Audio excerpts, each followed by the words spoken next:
आज का टॉपिक है आपका प्रकाश का अपवर्तन। प्रकाश का अपवर्तन होता क्या है और क्या है ये प्रकाश का अपवर्तन। तो इसमें से आपको सबसे पहले दो माध्यम ले लेना है। क्या ले लेना है? दो माध्यम ले लेना है। और दोनों माध्यम आपके, ये मान लो एक सघन माध्यम ले लेना, एक विरल माध्यम ले लेना, या आप कह सकते हो माध्यम, माना माध्यम जे N1 N2 है, माध्यम N2 है, दूसरा माध्यम N1 है। ठीक है।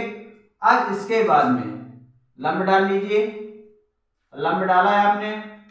लंब डालने के बाद में देखो अब इसमें होता क्या है, देख लीजिए थोड़ा। तो जैसे ही जब कोई किरण पारदर्शी माध्यम से, ठीक, जब कोई किरण पारदर्शी माध्यम से, एक पारदर्शी माध्यम से दूसरे पारदर्शी माध्यम में प्रवेश करती है, दूसरे पारदर्शी माध्यम में प्रवेश करती है, तो वह अवलंब की ओर झुक जाती है या अपने मार्ग से विचलित हो जाती है। वैसे तो इधर को जाना चाहिए, ठीक है, तो ये क्या हुआ, अपने मार्ग से विचलित हो गए। इसी घटना को हम प्रकाश का अपवर्तन कहते हैं। तो ये क्या है बेटा, इसको हम बोलेंगे आपतित किरण।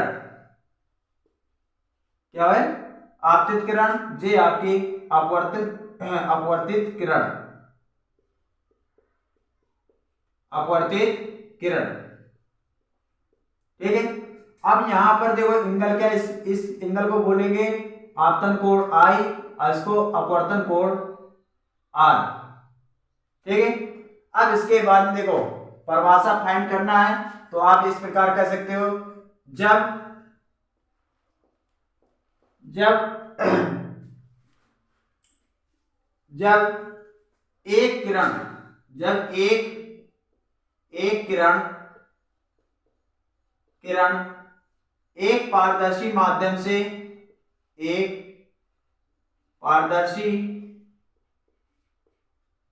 एक पारदर्शी माध्यम से, जब एक किरण एक पारदर्शी माध्यम से होते हुए दूसरे पारदर्शी माध्यम में प्रवेश करती है, जब एक किरण एक पारदर्शी माध्यम से होते हुए दूसरे दूसरे पारदर्शी पारदर्शी माध्यम में प्रवेश करती है,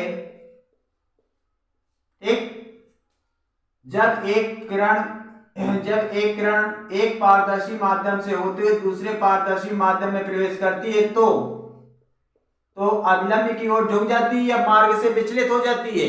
ये अपने मार्ग पर नहीं जाती है, दिख रहा होगा। तो यहां पर लिखो, तो अभिलंब से अपने मार्ग से विचलित हो जाती है, अपने मार्ग से विचलित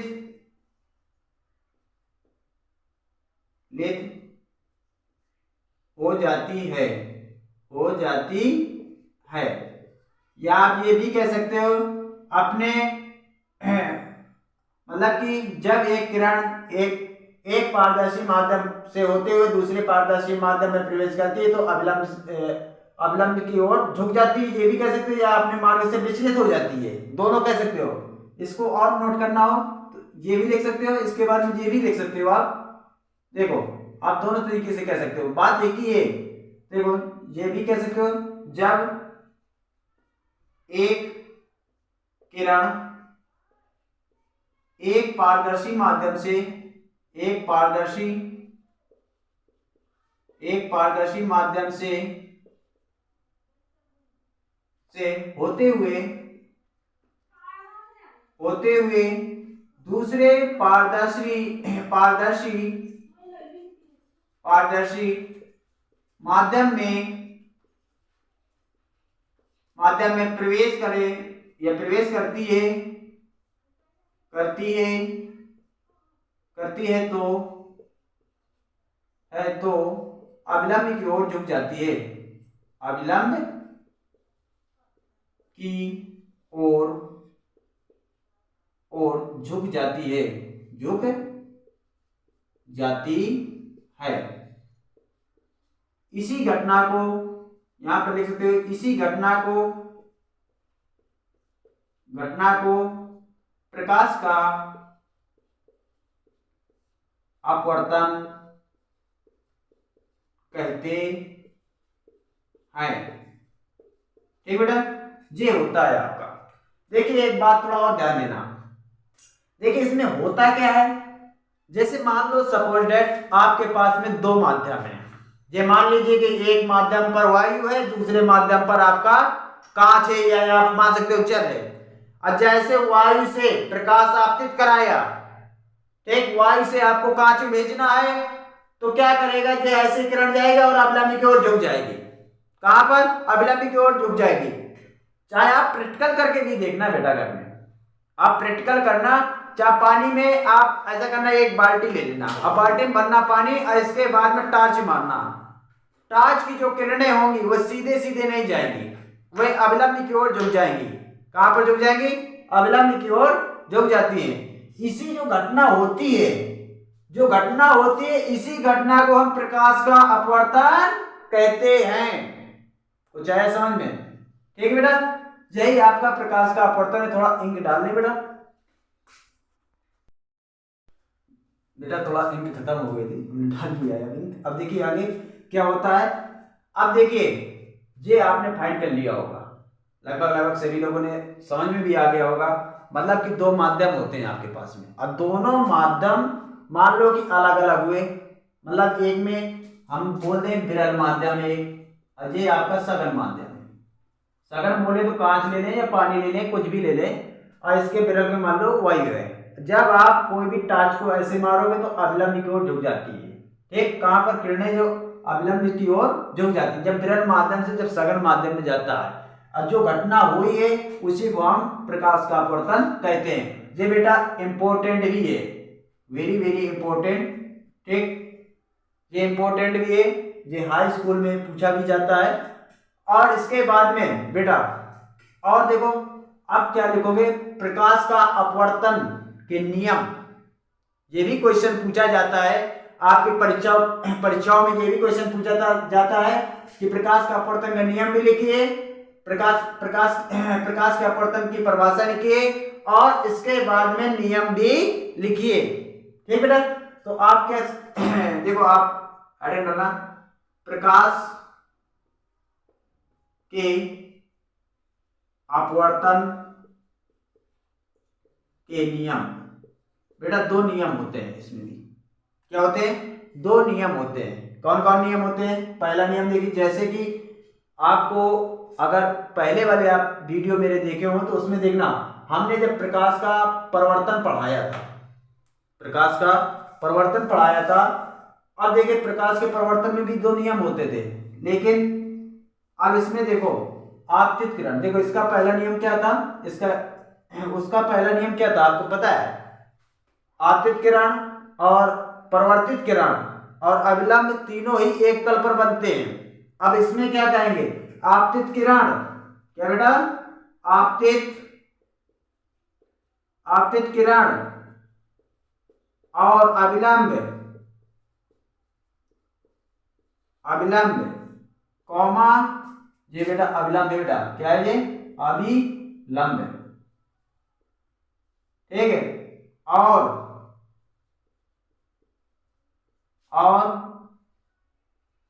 अपवर्तित किरण, तीनों एक बिंदु पर होते हैं, बिंदु पर मिलते हैं। ठीक बेटा, मिलते हैं। ये पहला नियम है। दूसरा नियम क्या होता है? देख लीजिए दूसरा नियम। ठीक, दूसरा नियम बहुत इजी नियम है। इसी को कहा करते हैं, स्नेल का नियम भी बोलते हैं बेटा। ठीक है, जो नियम है आपका। ठीक, देखिए दूसरा नियम, देखिए बेटा आप कह सकते हो, क्या कह सकते हो? आपतन कोण आपतन कोण, आपतन कोण, ठीक, आपतन कोण आई, ठीक है, आपतन कोण आई की साइन जा, साइन जा और परिवर्तित अपवर्तित किरण, अपवर्तन कोण, अपवर्तन कोण, अपवर्तन, अपवर्तन कोण, कोण आर की साइन जा, ठीक, आपतन कोण आई की साइन जा और अपवर्तन कोण आर की साइन जा के अनुपात को, अनुपात या अनुपात में होते हैं, के अनुपात, के अनुपात को एक नेतांक कहते हैं, एक नेतांक होता है। मतलब कि साइन आई बटे साइन आर बराबर आपका होता है क्या बेटा, नेतांक, नेतांक, ठीक बेटा, ये होता है आपका दूसरा रूप। अब नेतांक को क्या बोलते हैं यहां पर नेतांक को बोलेंगे अपवर्तनांक, क्या बोलेंगे, अपवर्तनांक बोलेंगे। अब नेतांक क्या होता है, नेतांक आप मान लीजिए अपवर्तनांक होता है n, तो n बराबर क्या होता है बेटा, n2 बटे n1, ठीक, ठीक बेटा, तो क्या हो जाएगा आपका साइन, साइन आई बटे साइन आर बराबर आपका n2 बटे n1, ये आपका होता है, ठीक। इसी नियम को, दूसरे वाले नियम को ही क्या बोला करते हैं, स्नेल का नियम भी कहते हैं, स्नेल का नियम कहते हैं। अब देखो इसकी, देखो इसके फाइन कर सकते हैं, मतलब कि हम ये कह सकते हैं, देखो इधर से परिभाषा बनाओ, स्नेल का नियम क्या होता है भैया, स्नेल का नियम आप इस प्रकार फाइन भी कर सकते हो,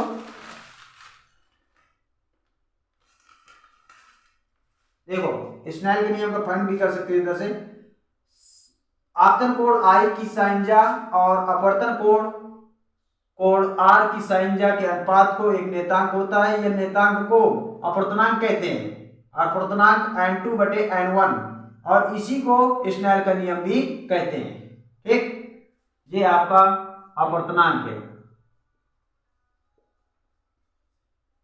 अपवर्तनांक,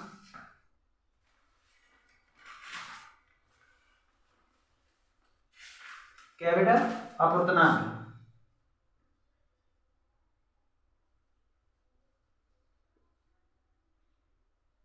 अपवर्तनांक, ठीक। अब देखो थोड़ा और समझ लीजिए, दोबारा रिवाइज कर लेते हैं। देखिए इसमें से ये दोनों क्वेश्चन इंपॉर्टेंट है, इसी से आपका जो दूसरा नियम है, आप इसी को स्नेल का नियम भी कहते हो, यही आप डिफिनेशन लिखोगे। स्नेल का नियम क्या है, आपसे पूछा जाए तो आप बता सकते हो, स्नेल का नियम आपतन कोण आई साइन जा और आपतन कोण आर की साइन जा के अनुपात को, अनुपात के एक नेतांक होता है, के अनुपात का एक नेतांक होता है, और इस नियम को स्नेल का नियम भी, इसे स्नेल का नियम भी कहते हैं। आप शॉर्ट स्क्रीन ले लीजिए बेटा, ठीक। अब इसके बाद दोबारा समझना हो दोबारा समझ लीजिए। देखो आपका प्रकाश का अपवर्तन होता क्या है, दोबारा रिवाइज कर लेते हैं। प्रकाश का अपवर्तन क्या है, जब किसी भी दो माध्यम होना चाहिए और दोनों माध्यम, ठीक, आपका कोई भी वायु हो सकता है और इसके बाद में आपका दूसरा माध्यम सघन, सघन जिसे बोला करते हैं, सघन के अंतर्गत आपके कांच आ गए, जल आ गया, दो माध्यम में जैसे ही प्रकाश की किरण आपतित किरण मतलब आपतित किरण कोई भी प्रकाश की किरण ऐसे भेजते हैं और जैसे ही दो माध्यम होते हैं पहले माध्यम से दूसरे माध्यम में जाती है तो अभिलंब की ओर झुक जाती है और झुकने की घटना को हम क्या कहते हैं, प्रकाश का अपवर्तन कहते हैं, या अपने मार्ग से विचलित हो जाती है। इसी घटना को हम क्या कहते हैं, प्रकाश का अपवर्तन का नियम अपवर्तन कहते हैं। अब इसके बाद में होता क्या है, प्रकाश के अपवर्तन के नियम। अब प्रकाश के अपवर्तन के नियम बेटा दो होते हैं, दोनों क्या है देखिए, आपको दिख रहा होगा चित्र में जो बनाया है मैंने, देखो आपतित किरण ठीक और अविलंब दिख रहा है ना बेटा, और इसके बाद में अपवर्तित किरण, तीनों एक ही बिंदु पर मिलते हैं। वही चीज हमने लिखा है, आपतित किरण, अविलंब और अपवर्तित अपवर्तित अपवर्तित किरण तीनों एक बिंदु पर मिलते हैं। दूसरे में ये देखो आपतन कोण आई की संज्ञा, ठीक, मतलब कि इसका जो आपतन कोण आई उसकी संज्ञा, ठीक, और अपवर्तन कोण आर की संज्ञा, ये वाला कोण, ठीक, संज्ञा के अनुपातों का एक नेतांक होता है, ठीक है, ये दूसरा नियम है। और इसी दूसरे नियम को बेटा स्नेल का नियम भी बोलते हैं, ठीक है, इसे भी देख सकते हो आप, इसमें ये फार्मूला लिखकर आप कह सकते हो स्नेल का नियम भी कहते हैं या स्नेल का नियम कहते हैं, ठीक है। और देखो जो नेतांक क्या होता है, नेतांक आपका n होता है, ये आप लिख सकते हो 2 1, ठीक, मतलब कि पहले के सापेक्ष दूसरा वाला अपवर्तनांक, ठीक है, मतलब कि आप इसको एक नेतांक बोल सकते हो। नेतांक में n लिया, n बराबर आपका होता है n2 बटे n1, मतलब ठीक, इसे हम अपवर्तनांक कहते हैं। अपवर्तनांक की भी डेफिनेशन यहां से निकाल सकते हो। पहले माध्यम का देखो इधर पर आप नोट कर चुके हो, तो देखिए फिर आगे देखते हैं।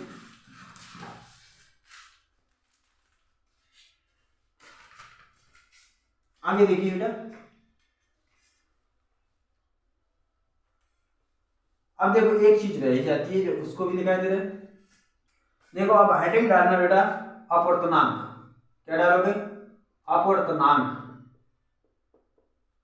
अपवर्तनांक किसे कहते हैं, अपवर्तनांक देखो बेटा जब प्रकाश की किरण निर्वात से, ठीक है,